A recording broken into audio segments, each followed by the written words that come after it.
Hi, everyone. It's our great pleasure to welcome our guest speaker, Ms. Tasni Emanuelas. She's a MBA, Stony Brook MBA alum and currently working as a Business Insight Fellow at McKinsey and Company since last year. She will take us on a journey through the daily life of a consultant, offering inside look at what it truly means to work in this dynamic field. And drawing upon her own experience, she will also provide first-hand account of the challenges and triumph that come with the territories. Furthermore, she will graciously share career advice tailored specifically for students who aspire to pursue a consulting career. Her wisdom and insight will be invaluable for those seeking guidance on how to embark this challenging and yet rewarding journey. So without further ado, please join me extend a warm welcome to Tess. Thank you so much for joining us. Of course. I will share my screen. Sure. So can everyone see that okay? Yes. Awesome. Well, good evening, everyone. I'm Tasneem Amanullah. I also go by Taz, and I am delighted to be your guide on this really exciting journey through the world of management consulting and consulting in general. As Professor Chan mentioned, I do bring a bit of personal experience to our discussion today. I did graduate from Stony Brook in 2021 with my BA in economics, and then again in 2022 with my MBA concentrated in finance. I did the MBA fast track program that Stony Brook offers and completed some graduate level courses during my undergrad career. So I was really able to graduate 1 year after completing my BA, which I'm sure a few of you are doing as well. So shortly after I completed my studies in May, I embarked on a new journey, joining McKinsey and Company in August of last year. So now over the next 45 minutes or so, we'll do a deep dive into what management consulting is, a little bit about its fascinating structure, since this profession, I think, is a little different than most industries, what a typical day looks like for a consultant, and how grad students like yourselves can really break into this field. So let's get started. I wanted to begin with some fundamentals. And since I know a lot of you guys are studying consulting at the moment, I wanted to ask if anyone has an idea of what management consulting is, or consulting in general. And just feel free to come off mute. I'm not going to pick on anyone.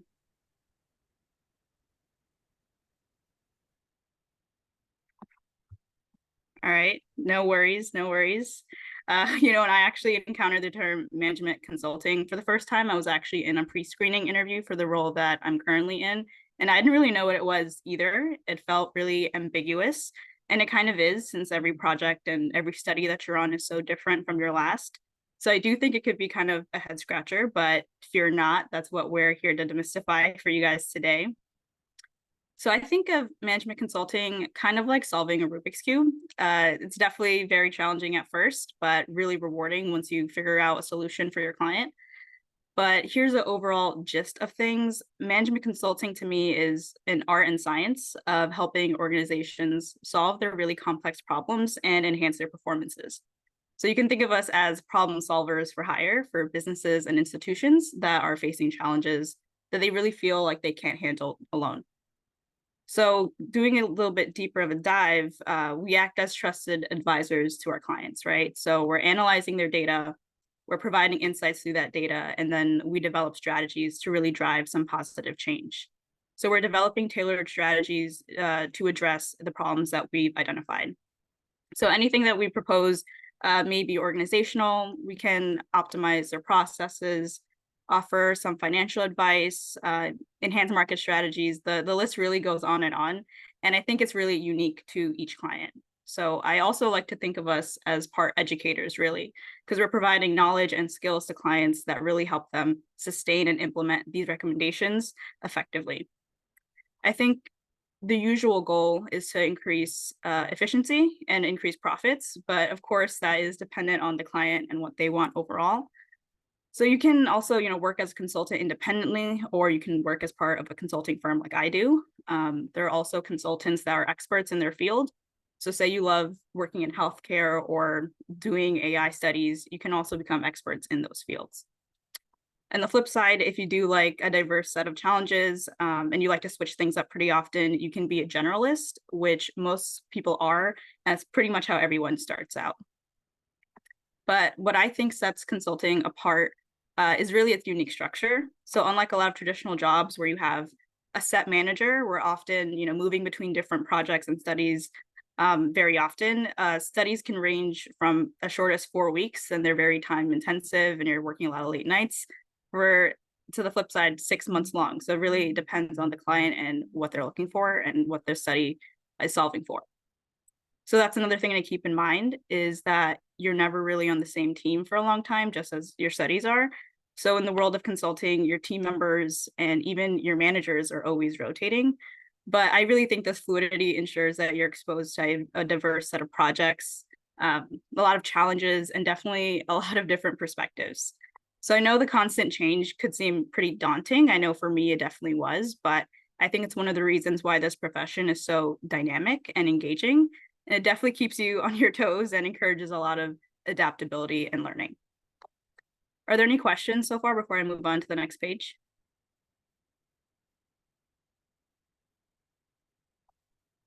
All right, cool. So before we dive into what a day in the life looks like for a consultant, I want to take a moment to kind of map out the typical career trajectory in the consulting world. So it's a bit like climbing the professional ladder, but it's just good to know where you might land. So at the entry level here, we have a business analyst intern, and these individuals are usually in their undergrad years or even grad school, gaining early exposure to consulting. So this would typically be a summer program. So you'll be working at the firm your whole summer until you have to go back to school. Usually no consulting experience is required here to get this position. It's really a great way to get your foot in the door. So if you do well and performed well, you might even get a return offer to be a full-time analyst or associate. The key difference with being an analyst or associate is really the level of expertise in the field. Associates usually have a graduate degree or MBA and often a lot of experience under their belt. So I know at McKinsey specifically, associates at least have a graduate degree and at least 2 years of external experience. Business analysts usually come straight from undergrad. And once you're in this role for about maybe 3 to 4 years, you're moving on to being an EM or engagement manager. And what that role entails is really overseeing a single project, really ensuring that it runs smoothly from start to finish. They're creating the process for the study and managing the overall timeline. So if you ever have issues with your work stream, they're the ones that you turn to. And again, people are usually in this role for about 3 to 4 years before stepping up to the next role, which is the associate partner lead. So these individuals are overseeing multiple projects and teams at one time. They're kind of like an EM where, they're making sure things run smoothly, but at a higher level. So they have a portfolio of engagements that they're keeping track of. And then finally, we have partners and senior partners here. So these individuals are often, responsible for driving the firm's strategic vision and leading the rest of the consultants with their wealth of experience to guide them. I know I threw a lot at you guys right now. So are there any questions so far? So we do have a question in the chat box. Oh, sorry. Lewis mentioned that individual usually come with as a generalist. What qualifications are typically needed to specialize in a particular field? Is MBA often a prerequisite?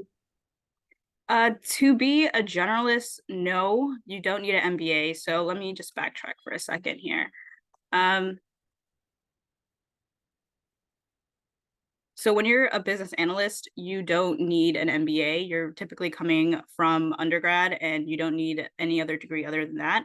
Associates do have usually a grad degree of some sort, but you don't need any kind of special qualifications to get in there. But what you do need to stand out as a consultant, I'll get into in the next slide. Great, thank you. Yeah, of course. Cool. Well, now since we have a clear career trajectory in mind, let's do a deep dive into what a typical day kind of looks like for a management consultant. So I would imagine that your day starts early, around 7 or 8 in the morning. the first thing you'd want to do is check your emails and messages to really ensure that you're up to date with client requests or project updates that your EM might send throughout the night. So it's really crucial to stay responsive and maintain some clear communication. And then at the start of your day, you'll have what's known as a team check-in. This is where you discuss your work stream, which is your focused area of work. The morning meeting is where you sync up with your team members and then align on your progress. So for example, if your work stream is market research for the industry that your client serves, that research that you do can also help another consultant's work stream on your team. They can use your data to find some, let's say, sustainability initiatives. But if you're not timely with your work, then you'll become the bottleneck and they won't be able to continue. So that's why having these check-ins with your team is paramount, I think, and its communication is key for your team meetings. So you'll talk about everything that you've accomplished the day before, everything you want to tackle the day of, and discuss any challenges that you foresee with your team. Quickly after, you'll probably have a client call scheduled, either in person or virtually. Consultants definitely travel a lot, typically Monday through Thursday, to visit the client site and do work in person. But since COVID happened, that's definitely dialed down a lot and meetings could be virtually. So these meetings are where you talk to your client about their challenges, about their goals for the team and expectations that they have. And then you collaborate to develop a plan of action. After that, this is when you and your team transition into what's called a problem-solving session. So this is really where the magic happens for any consulting firm. This is the bread and butter, really. You and your team are brainstorming here and refining your strategies. It's a super collaborative effort, and it's really to ensure that you're providing the best possible solution to your clients. So this is the same thing I was talking about earlier. We're identifying problems, we're evaluating possible solutions, and then we decide on a revised approach to bring to our clients. So you will definitely see problem-solving sessions throughout the entirety of your study. It's not a one-stop shop. Every time you get more data that comes up and more research that pops in, you're going to be having more problem-solving sessions to refine your strategies. So it's kind of important to know that any work that you do, whether it's brainstorming, developing strategies, or even presenting to your clients, you will definitely get feedback on it from leadership or even your colleagues. And this feedback loop is something that's super common, but it's definitely an adjustment at first, especially for perfectionists, but it's how we ensure that we're continuously improving and delivering the best possible outcomes to our clients. So this is why I say communication is so important. It's not just about being friendly and professional with one another. It's about being open-minded to ideas from your colleagues and also using your right to dissent. So don't just be a yes man, be comfortable speaking out if you don't agree with something, and allow a conversation to be had about all the possible angles a problem can be viewed. So definitely be collaborative. Towards the end of the day, after your team PS, you'll do some independent work for your work stream. That'll take up definitely most of your afternoon. And the last call of your day, you'll have what's known as a checkout with your team, which is pretty similar to the team check-in. So during this meeting, you'll discuss what you actually finished during the day, what still needs to be done, and it's really just about keeping accountability and keeping the project on track.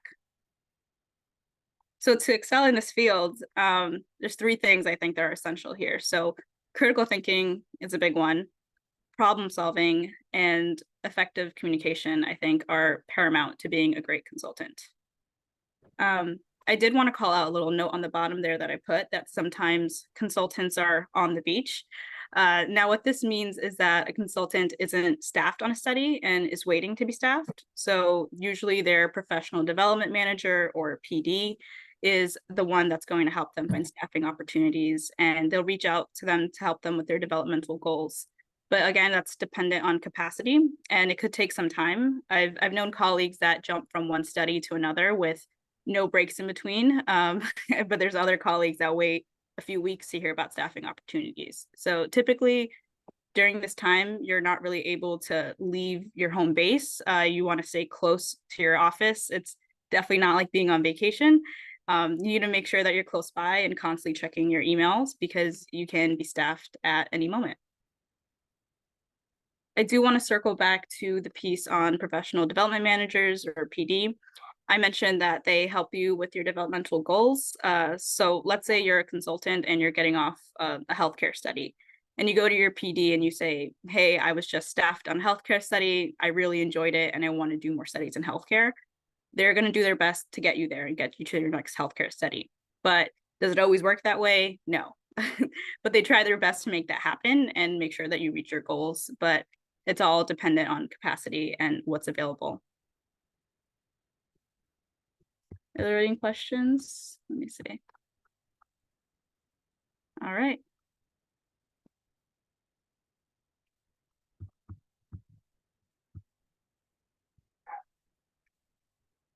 So now let's address the burning question. How can students like yourselves really break into management consulting, right? One powerful way that I'm sure everyone knows is networking. I would say 25% of consultants' job is to network. We're meeting new clients all the time. We're meeting other colleagues all the time and switching between, different teams. So that's a big component of it. You want to build strong connections with the consulting industry, and it can really open doors for you and provide invaluable insights. You could attend a bunch of industry events or career fairs. I know at least for McKinsey, they're very active on LinkedIn with the fairs that they host. And if you're ever worried about not making it in person, in this economy, everything's virtual, so you wouldn't be able to miss it. So really leverage those, platforms like LinkedIn and engage with the professionals in that field. And it can really bridge your consulting opportunities. Messaging a recruiter. I'm sure half you guys already do this, but don't underestimate the power of a proactive approach. Seriously, reach out to those recruiters at consulting firms, express your interests, showcase your skills, and share your background. Even when I was applying for my job, I reached out to the recruiter who messaged me, and I let her know that I was, super excited about the opportunity. So inquire about those potential opportunities within their organizations. I know many recruiters actually appreciate people who take initiative and express their enthusiasm. And it's actually, a part of a recruiter's job is to be on the lookout for talent. So if you message them, you're really making their jobs a lot easier. Applying for the summer analyst role, this is the same as the business analyst intern role that I mentioned before. So if you're a student and you're not expecting to graduate this year, this can be a fantastic entry point for you. Many consulting firms offer a summer analyst position. So these roles are really designed to provide a lot of hands-on experience and just a taste into the consulting life if that's the direction you want to go in. So applying for these positions, like I said before, can really lead to full-time offers upon your graduation. And I wanted to add this little note here. Having professional experience or relevant business experience is important. Consulting values a wide range of experiences, so you really don't need any direct consulting experience to thrive in this field. I've had colleagues that have, backgrounds in finance, engineering, healthcare, some even in ballet, really, that, all from different industries that bring unique perspectives and problem-solving skills that are highly valued in consulting. So what I think really unites everyone in this profession is our collaborative nature, our curiosity, and a shared commitment to continuous learning and growth.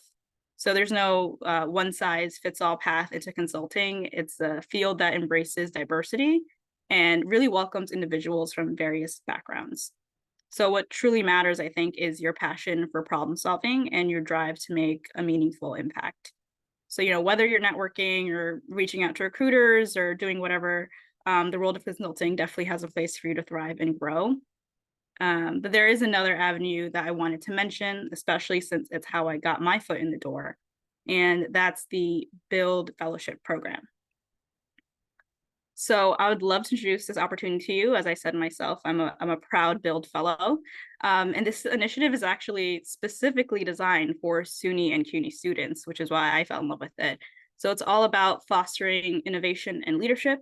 It's a 2-year rotational program where every 6 months, you rotate into a different function or department at the firm and act as an internal analyst, with one rotation being client-facing, and you would act as a business analyst. We are considered client service professionals, and we're actually equivalent to BAs in our leadership model. So you wouldn't be client-facing at first in your first rotation. You would generally start internally, so then you could get adjusted to the role and to the firm itself, and then have the opportunity to join a study if you're matched to the BA rotation. I was part of the first cohort to start this fellowship, so I'm currently on my third rotation. So I'm halfway done with my program at the moment, and like there's 4 total rotations. My first rotation was actually in the New York Managing Partner's office. So I helped the managing partner and her team with a lot of strategic initiatives around the New York office. I was heavily involved in a lot of events that were taking place inside and outside the office. So like I said, networking is a really big part of the job.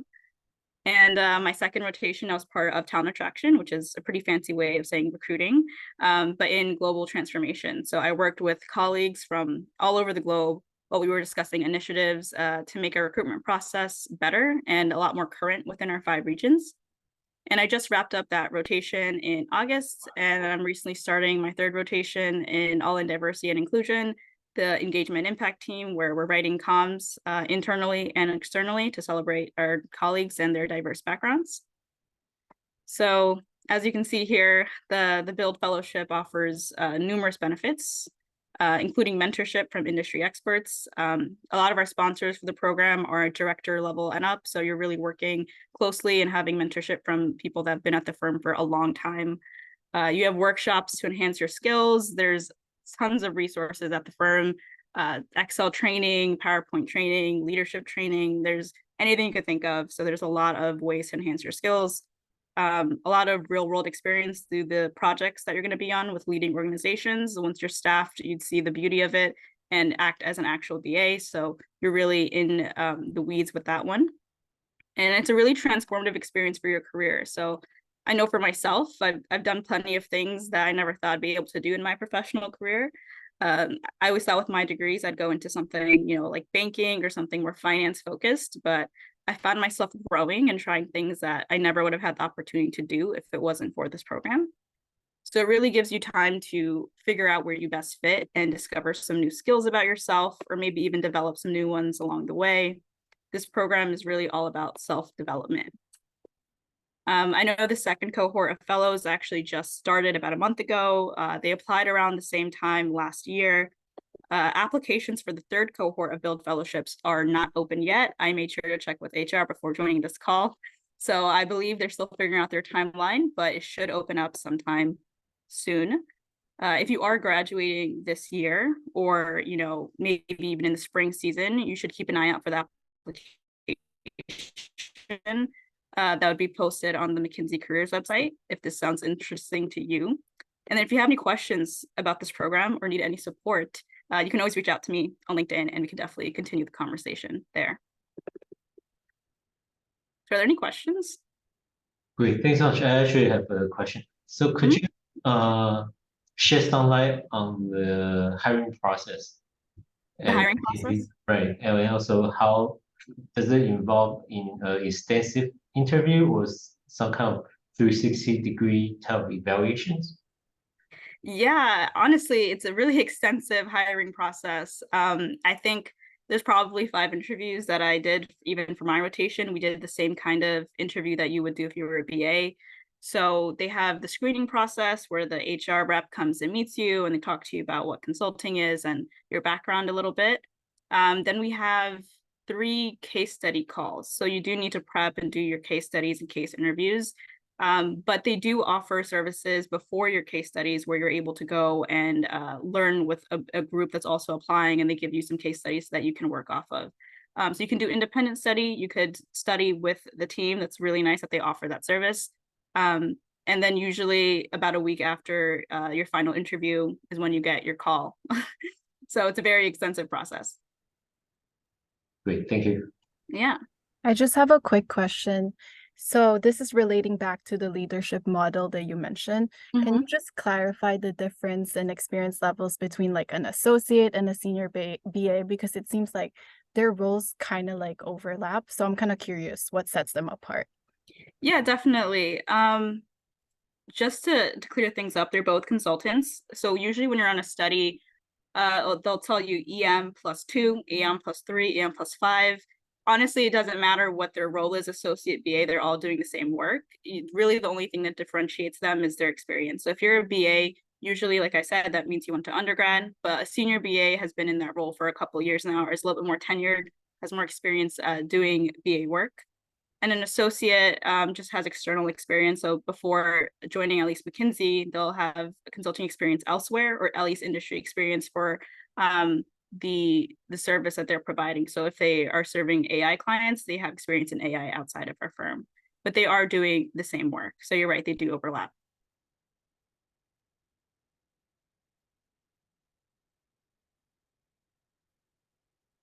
Is there any other questions?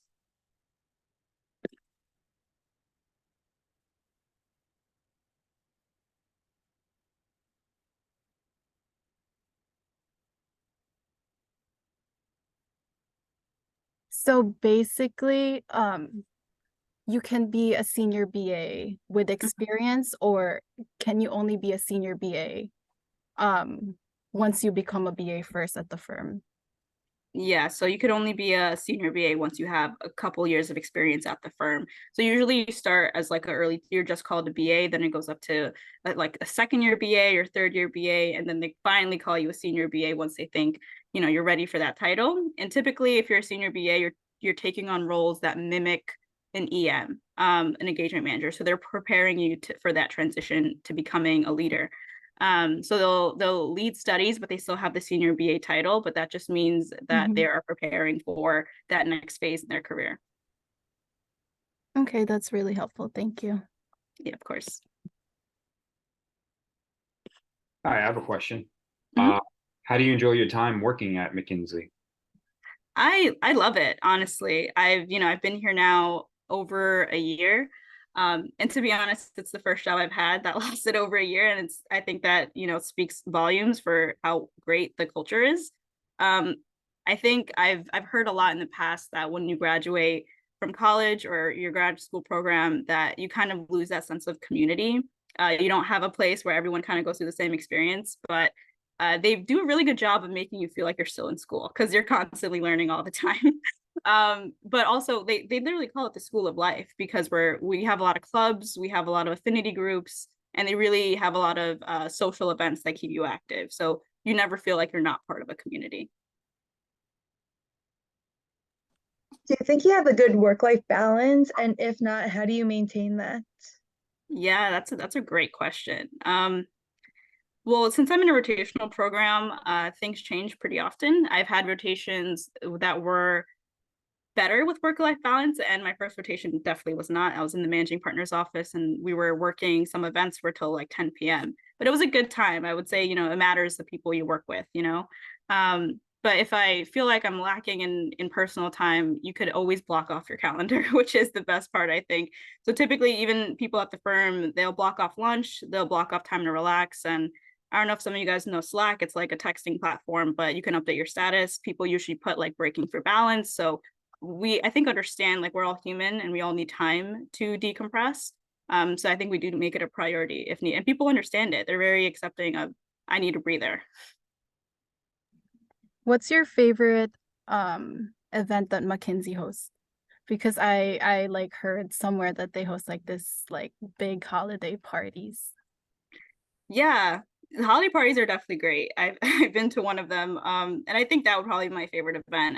It's super collaborative, and everyone just gets together and has a good time. And it's one of our bigger events. We definitely don't do a lot of them. I think most of the time it's more like team dinners to celebrate, any accomplishments that we've come through in the last week or so. But mostly they're for connectivity and to just really get along with one another and again, network.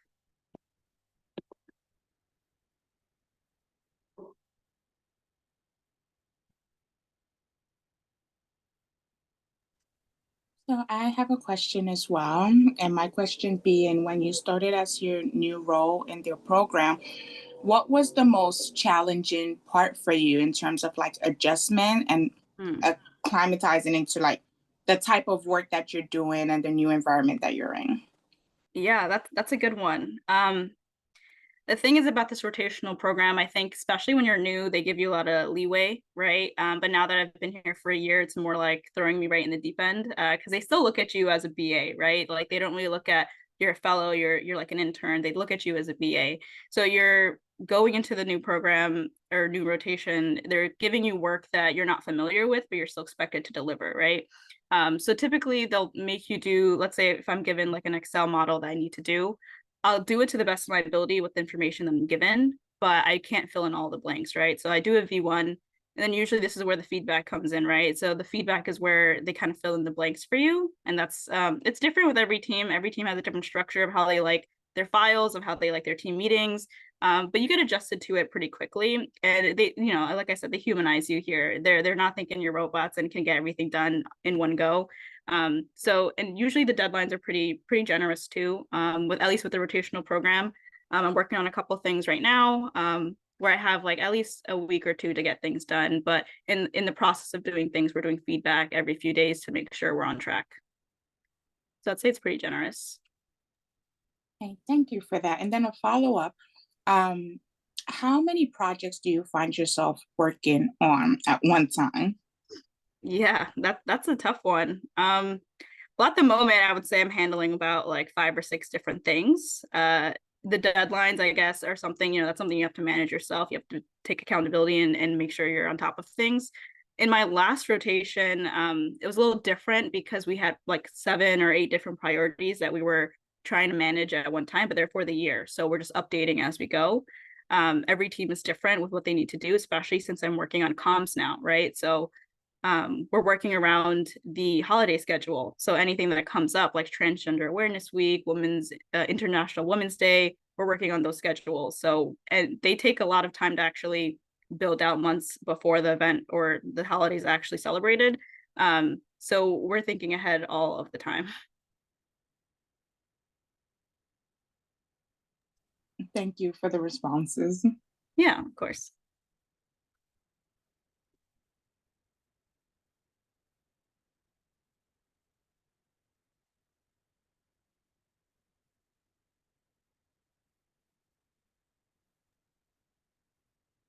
Any other questions?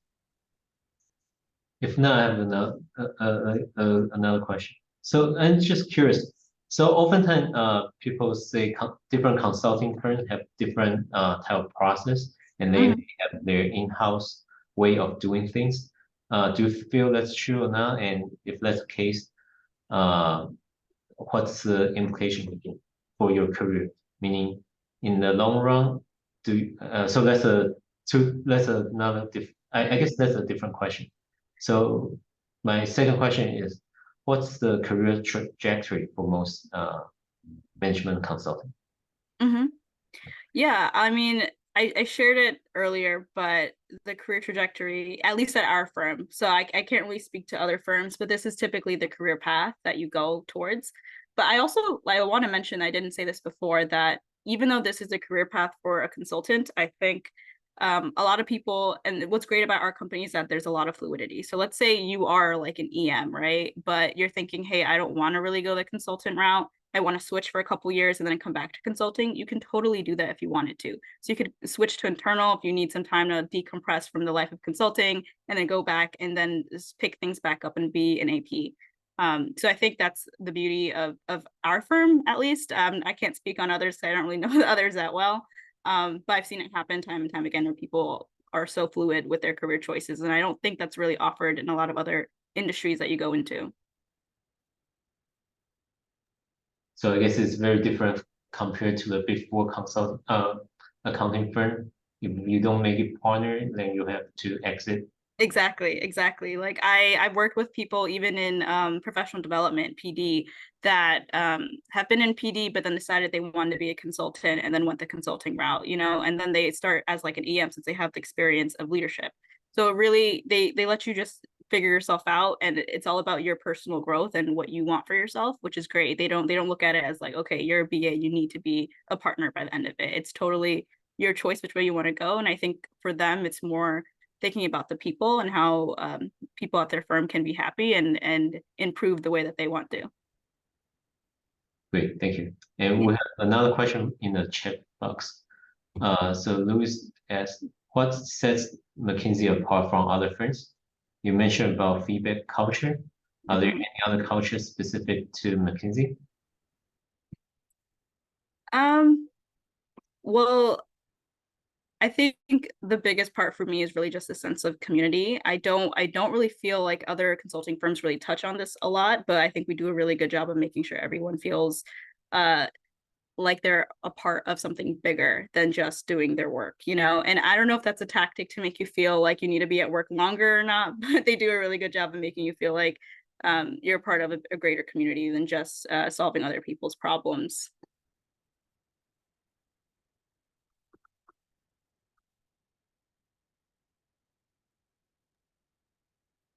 Great, thanks so much. Any other questions? Yeah, I have a question. Do you ever find yourself working on a project where you're not quite meeting like client expectations? And then what kind of happens after that? Like, what's the dynamic? What takeaways do you have from that? Right. Well, you know, the thing is, there are so many steps before you talk to a client. So usually on the ground level, it's going to be the analysts, the business analyst interns, the analyst associates, and the EM. They're actually doing the work, they're doing the research, and they're coming up with the strategies, right? But what happens before you meet the client is that you talk to the AP. Once the AP likes it, and that usually they don't like it the first go, you need to refine. This is why we have PSs so often, because you need to refine your strategies to make sure the AP likes it. Once the AP likes it, then they bring in the partner, and the partner is the one that gives the green light, right? So once that happens, then you meet with the client and you tell them what, you know, your strategies are. So it's a really, you know, refined process to make sure that everyone's aligned first before you actually take it to the client. But if a client doesn't like it, that happens, you know, like we're people, and if they don't like the strategy, then you go ahead and take their talking points. This is why it's so important to be also a good listener, and figure out how to refine it to make sure it's what they want. And, you know, these studies, again, are for weeks on end. So you have time to make sure you're doing it right. And this is why communication is so important.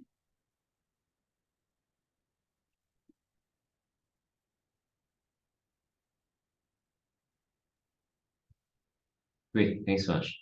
Mhm. Any last questions?